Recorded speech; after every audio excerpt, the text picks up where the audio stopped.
Well, welcome everyone to another God experience. And this week I am a little late and I'm a little tired.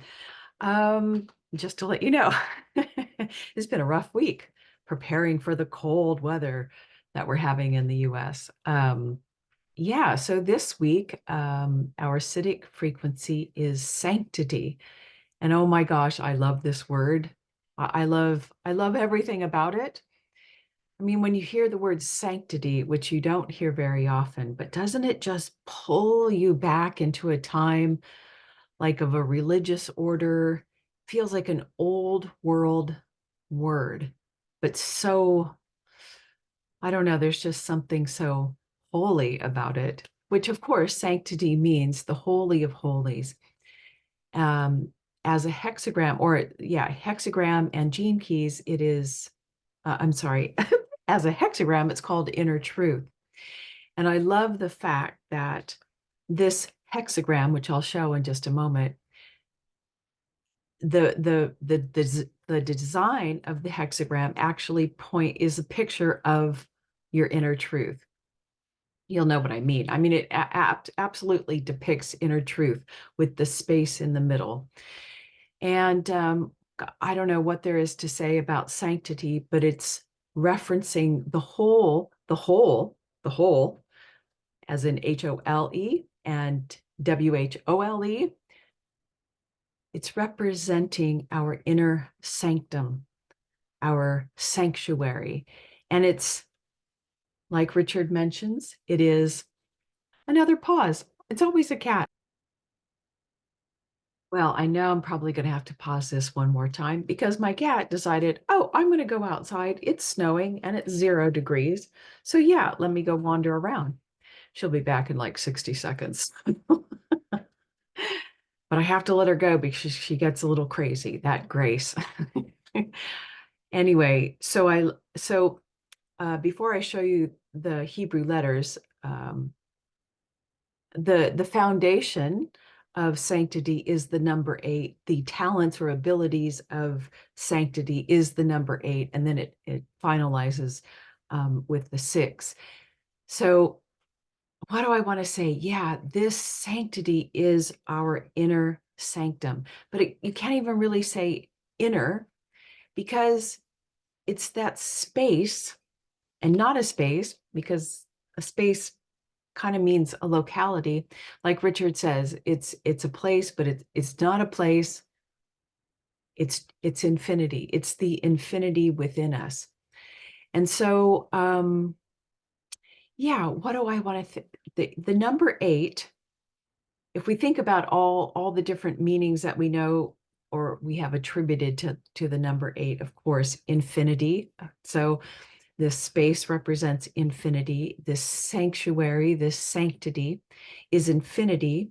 It also represents this relational aspect, the 2 circle here, circle there. So it's as above, so below.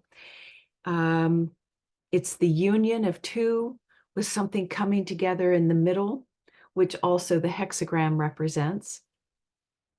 But the 8 represents kind of the fullness. There's a point between the 2 spheres that represents the fullness, and the hexagram with the empty space in the middle represents the emptiness. So sanctity is the fullness and the emptiness that you find in this inner sanctuary, sanctum of your infinite self. Yeah, it's a union. It's a union of 2 into the 1, actually into the none. You'll get it. Some of you will get that. But also at a different level, at a more practical human level, the 8 represents this relational, how we relate to the world and relate to others. So at the highest level, let me just talk about, well, perhaps I'll just show you, I'll share screen. Share screen, let's look at this. Okay, so here we are with the hexagram, and you can see right there, the hexagram is beautiful.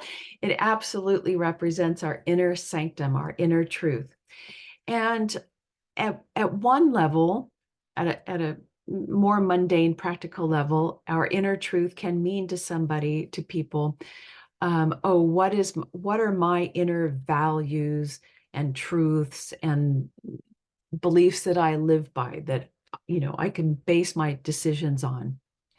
But ultimately, this inner truth represents the ultimate truth of pure consciousness. And it really has nothing to do with, it has nothing to do with our inner values, but how we perceive the world, how we relate to the world. So at the highest level, and here are the numbers 8, 8, and 6. The 8 represents, it is pure consciousness. It is a high level initiation. It's not the complete initiation. It's not the completed path to enlightenment, but it's the third and really moving into the fourth level initiation. The 8 represents it's divine embodiment. It is the living soul, the soul totally living in the body. It is now I've created this conscious connection to the monadic self. So there's other levels to go up beyond that, but it's soul infused into the vehicle. This is a high level initiation for, this is the Adam Kadam, the perfected vehicle of life. It is the ultimate reconciliation of opposing and conflicting energies. And this is, it lays down the great, what do they call it? The Adam Kadam, the divine blueprint of the human being. This is pure consciousness. Now, what do I want to say? So at the highest level, the 8 energy, and I actually have this as a talent in my soul contract, like, talk about pressure. Boy, the 8s in a talent position absolutely feels pressure on all different levels, because the 8 represents relationship. How do I perceive the world? At one level, the pressure is the 8. At one level, the 8, in a more shadowy level, the 8 says, yes, in one circle, I am the subject, and in the other circle, everything else is the object. And this is the shadowy level. And people with like karmic 8s, particularly in a physical aspect, they see everything and everyone in life as an object. I'm the subject, and you are all my little objects for me to play with or deal with or not deal with. They don't really want to be here in this world. The 8 is a fully grounded in the body energy. And those with karmic 8s or not comfortable with the 8s do not want to be in the body. They don't want to relate or deal with other people, particularly drama situations. It's all about me, and it has to do with strength. If you see the 8, it also looks like a chain link. It's a link. At the shadowy level, the 8 says, if I deal with you, if I can connect with you, somehow you're going to draw my power away. So I don't want any of your drama. I don't want to relate with you. In fact, I don't want to relate in this whole world. I don't even want to be in this body. This body is too uncomfortable. I don't want to deal with it. I just want to check out. So, sorry, I am a little tired. So the fear of the 8, I'm going to be destroyed by interacting and opening myself up, opening my inner sanctum to anything and anybody else. So it's a very low frequency energy that just wants to get out of here. At the highest level, though, it's this pressure. The pressure begins, oh, I'm beginning to feel like me, and particularly nature. The 8 is very connected to nature. The 8 says, ooh, and this is how it worked for me. Oh, nature, animals, I'm connected. I feel, and every life is what is the word? There's sanctity in every life, and I'm going to do everything I can to take care of you and not hurt you. So there is a respect for life. There is a feeling like your life matters. And actually, somehow I feel that you and I are one. This is and then it does move into people. So what happens is the little circles, the subject, yes, I'm the subject, but suddenly the boundary between the object is beginning to blur. Now it's beginning to feel like there's a subject and a subject. And ultimately, that subject, it's going to go poof, and it all goes into the middle as one. But anyway, the eight begins to see others as itself. And the eight in the Hebrew tradition and in the Enneagram, the eight is the number, the energy that has the ability to see everyone and everything as the truth, as abiding in that inner spaciousness, infinity level. So it's like it just sees everything and everyone as its own beingness, as the ultimate truth. So it's such a beautiful energy, but it's so deeply embodied. And it is the energy that says, hold on, cat's coming back. Told you have to stop share. Well, now I have to celebrate something. This was the first time that Grace figured out the little cat door that I have, and she just came in by herself. So I am so pleased. But anyway, so the eight is like, I'm so totally embodied. They are the most big-hearted. You need help, I'm going to help you. It is fully, fully embodied and sees everything as itself. And there are different levels of this. Like, for example, I have in my life, this is how the eight works for me. I cannot, like, I'm always in the mode of I have to do what's right based on the fact that, well, the eight lives by, hopefully it lives by, what is the saying? What you do unto others, you do unto yourself, or vice versa. What you would have done to yourself, do unto others. So like even at the supermarket or something, if I take something off a shelf and there's a space, I always move it forward. I'm always thinking of the other person, even though it's not the other, but this is how I would want to be treated. I'm always trying to do what is right, what I would want done for me. The shopping carts, like I always like push everything. Like, I don't know why people can't just put the carts in and just push them all the way down and maybe straighten them up instead of like, leaving them on the corner. Anyway, that drives me crazy. But I'm always like, okay, and maybe this is a little program, but what's right? You have to do what's right. What would be helpful to the person coming to collect those carts? So push them all in. But then talking about nature, like, oh my God, we've had this cold weather, and I have just been for the last 2.5, 3 days working outside, trying to build shelters for all the animals because I would want that done for me. Anyway, I realize that some of that is just maybe not trusting life or I don't know. But the eight is this truly embodied sanctity of life that will do anything to help the other person. And it's really at the physical level. Like I was out there, worked for 11 hours straight. I know that sounds impossible, but getting stuff done, fixing things, having all these resources, building little shelters, and I had the strength to do it. So the eight is strong. This is not a wimpy energy. Anyway, I'm talking way more than you ever needed to know about this this sanctity.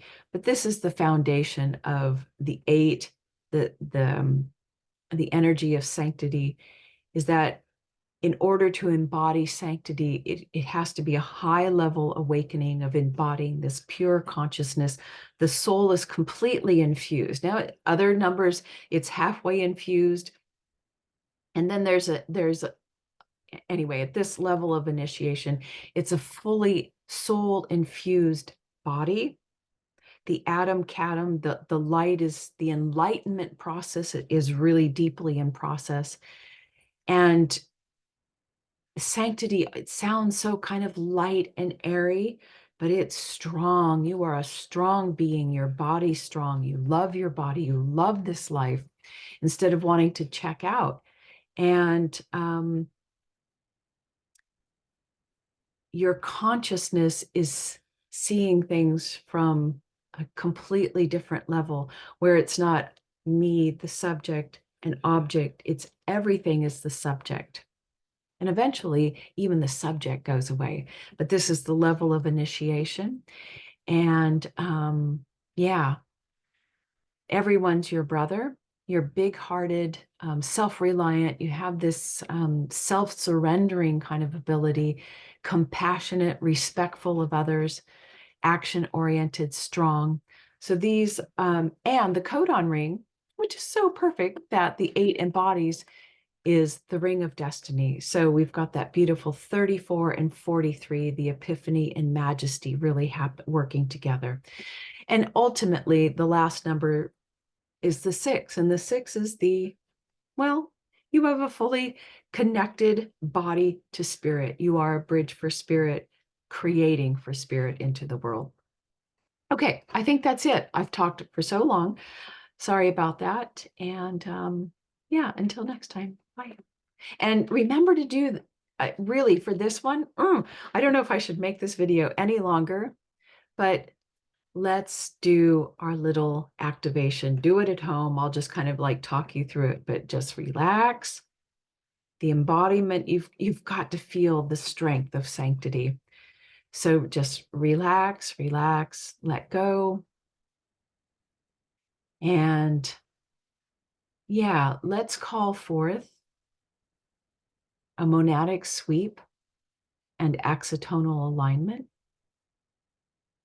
because the 8 represents that ultimate connection of the monad or the oversoul. This is beyond the soul. It's the oversoul working itself and embodying itself into the body.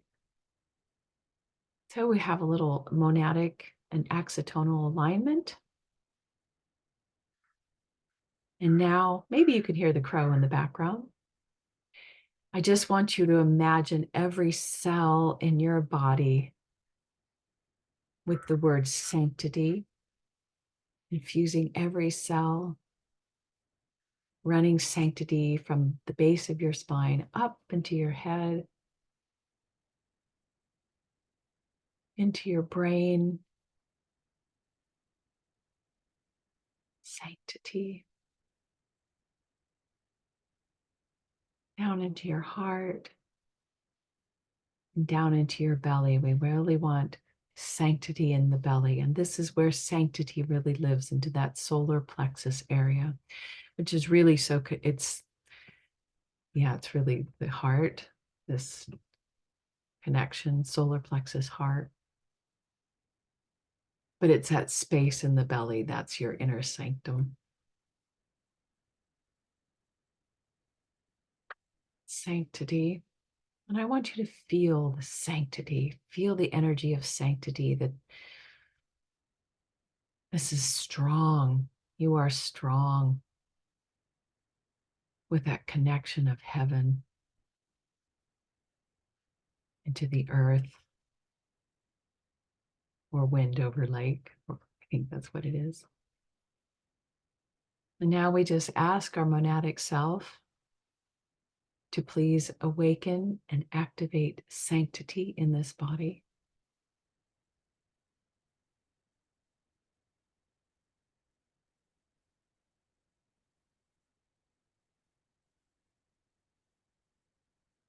Even though sanctity makes you feel very strong and, of course, invincible, you may not feel sanctity because it is light, it is emptiness, but it fills you up with power and strength.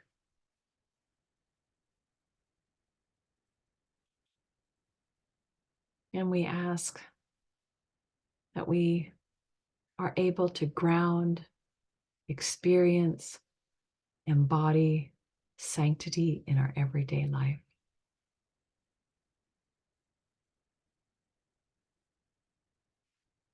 We are complete. Thank you, thank you, thank you. Okay, till next time.